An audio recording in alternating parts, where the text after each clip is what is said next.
to this day. I'll come in your backyard, baby, for that, my man. I'm pound for pound the baddest man throwing down. To this day. I'm a true champion. I'm willing to go to his turf in Atlantic City. I'm going to step on it. Only last week, I murdered a rock, injured a stone, hospitalized a brick. I'm so mean, I make medicine sick. I am the greatest.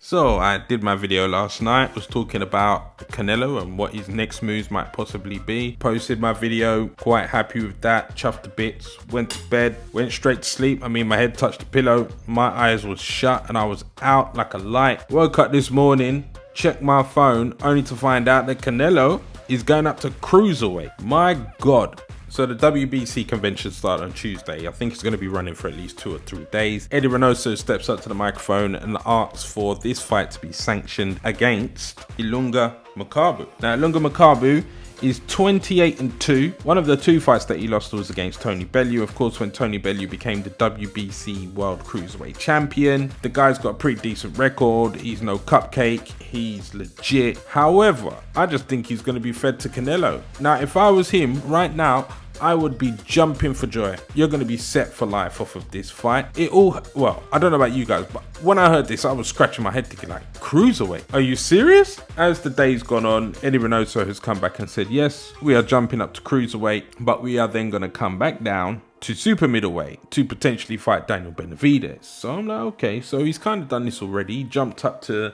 light heavyweight, fought Kovalev. I think he came back down to super middleweight. Maybe it was either super middleweight or middleweight that he came back down to.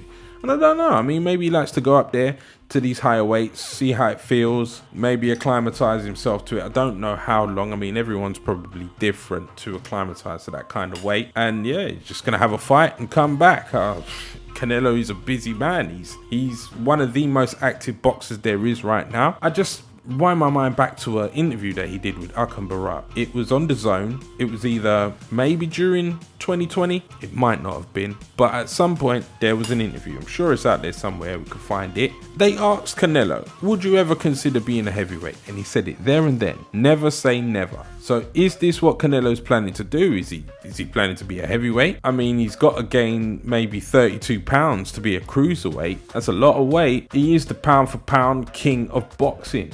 But how would that kind of weight affect him? These cruiserweight guys are quite big. I mean, Alexander Usyk is a natural cruiserweight, moved up to heavyweight. And you can see, like with Michael Hunter, this is what he looked like at cruiserweight.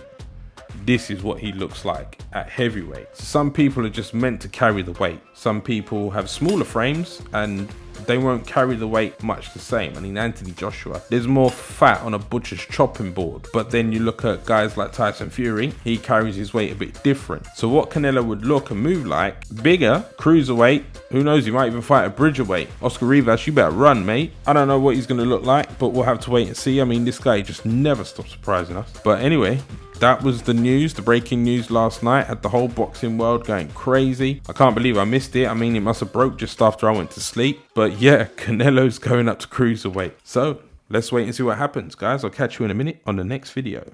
Peace.